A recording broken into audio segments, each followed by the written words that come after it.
صباح الخير. في فنية ناس كتيرة ممكن ما تستخدمهاش قوي مع تعديل السلوك. ايه هي؟ الانسحاب او الترك. بمعنى ان لو ابنك مرتبط بشيء معين وارتباط مخليه متعلق بالشيء ده، وانت زهقت معاه ومش عارف تعمل ايه معاه علشان عايز تخليه يسيبه، وليكن حاجة صغيرة زي الموبايل، زي الشاشات، زي شيء معين هو ماسكه ومش عايز يسيبه، وانت دايم شايف الحاجة دي معلقة معاه جدا. هنا بقى هعلمك ازاي انك تخليه ممكن يسيب الشيء ده وما يبقاش متعلق بيه تاني. بس لازم تبقى عارف ان كل شيء ليه شيء. بمعنى انت النهارده مثلا عايز تشيل منه الموبايل، لكن ما ينفعش تشيله منه مره واحده. يعني عايز تسحب منه التليفون، هتيجي فجأة وتروح شايله منه وتقول له اعمل اللي تعمله؟ طب ما هيعيط ويصرخ ويترزع في الارض، وممكن يعور نفسه ويعمل حاجات كتيره، وممكن ما ينفذلكش اي اوامر، لان هياخد ده بالنسبه له انه ده تهديد وان انت اذيته وخدت شيء محبب ليه. لكن لا، انت عايز تشيل الموبايل يبقى سنه سنه. طبعا الموبايل كان في ايده وليكن مثلا بالساعتين والثلاثه والاربعه وبارتباط شرطي للطفل، احنا ممكن نعمله ايه؟ نسحب منه الموبايل نخليهم 3 ساعات، بعد كده نخليهم ساعتين، ونقسم الحاجة.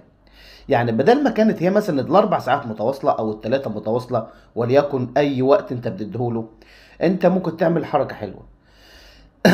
قسم الوقت ده على فترات، وفي نص الفترات دي اشتغل انشطة تنمي الادراك والانتباه والتذكر عند الطفل. العاب، بازل، آه، صلصال، اشتغل اي هدف معاه.